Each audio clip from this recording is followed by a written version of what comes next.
విద్యార్థులు విద్యతో పాటు క్రీడలకు కూడా ప్రాధాన్యం ఇచ్చి ఉన్నత శిఖరాలు అధిరోహించాలని మాజీ ఉపరాష్ట్రపతి వెంకయ్యనాయుడు కోరారు. చిత్తూరులోని ఎస్పీ సావిత్రమ్మ డిగ్రీ కళాశాల 44వ స్నాతకోత్సవానికి మాజీ ఉపరాష్ట్రపతి వెంకయ్యనాయుడు ముఖ్య అతిథిగా హాజరయ్యారు.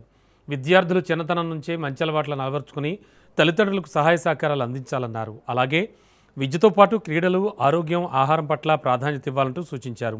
ప్రస్తుత యాంత్రిక జీవనంలో విద్యార్థులు తమ సెల్ ఫోన్లను పక్కన పెట్టి తల్లిదండ్రులతో గడపాల్సిన ఆవశ్యకత ఉందన్నారు. మాతృభాష తెలుగుకు ప్రాధాన్యం ఇచ్చి తెలుగు భాషను గౌరవించాలని వెంకయ్యనాయుడు పిలుపునిచ్చారు.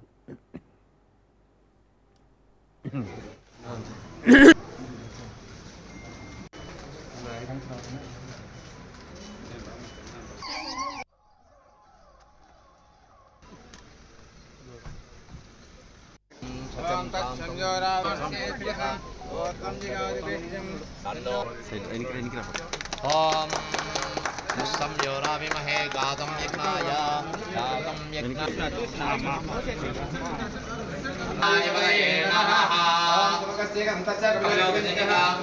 कामेश्वरो वैः समोदुलात् कुबेराय वै ॐ तत्परो नमः अन्तर्गतिभूते शुभायां विश्वमूर्तिषु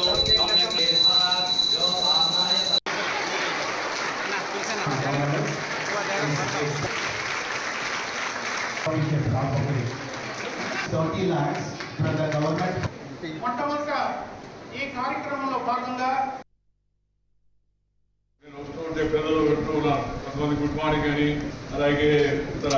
నేను అందరికీ కోరేది ఒకటే, మనం తెలుగు వాళ్ళం, మనం తెలుగులోనే మాట్లాడాలా. కానీ ముందు అమ్మ భాషను మర్చిపోకూడదు. మర్చిపోతే అమ్మని మర్చిపోయినట్టే.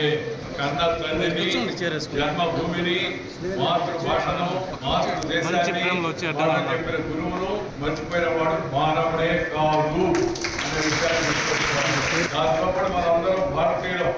మన భారతీయులందరినీ కూడా మనం సోదరుగా భావించాలి. వేషం భాష వేరైనా మనమంతా భారతీయులం. అనేక భాష అనేకవే, తిరిగి अपना एक देश. వివిధత में ఏకత, భారత का విశేషత. రకరకాల రంగులు, రకరకాల ఎత్తు పొడవులు, రకరకాల భాషలు, రకరకాల వస్త్రధారణలు ఉన్నప్పటికీ మనందరినీ కలిసి ఉంచేది మన భారత మాత, మన భారతీయులు. నువ్వు ఎవరయ్యా అంటే ముందు నేను భారతీయుడని చెప్పాలి. ఆ తర్వాత నువ్వు ఎవరయ్యా అంటే నేను తెలుగువాడిని చెప్పాలి. ఆ తర్వాత నువ్వు ఎవరయ్యా అంటే నీ పేరు నీ హృదయాల నుండి చెప్పాలి. ఇది అందరూ కూడా దయచేసి గుర్తుపెట్టుకోండి. అమ్మ భాష కంటి చూపు లాంటిది, ఇంగ్లీష్ భాష కళ్ళద్దాలు లాంటిది. కంటి చూపు ఉంటే కళ్ళద్దాలు పనిచేస్తాయి. కంటి చూపు లేదనుకోండి, నువ్వు రిబాన్ గ్లాస్ పెట్టుకున్నా దుబాయ్ నుంచి రాదు, దుబాయ్ రాదు. అందుకని దయచేసి అందరూ తెలుగులో మాట్లాడండి. ఇక్కడికి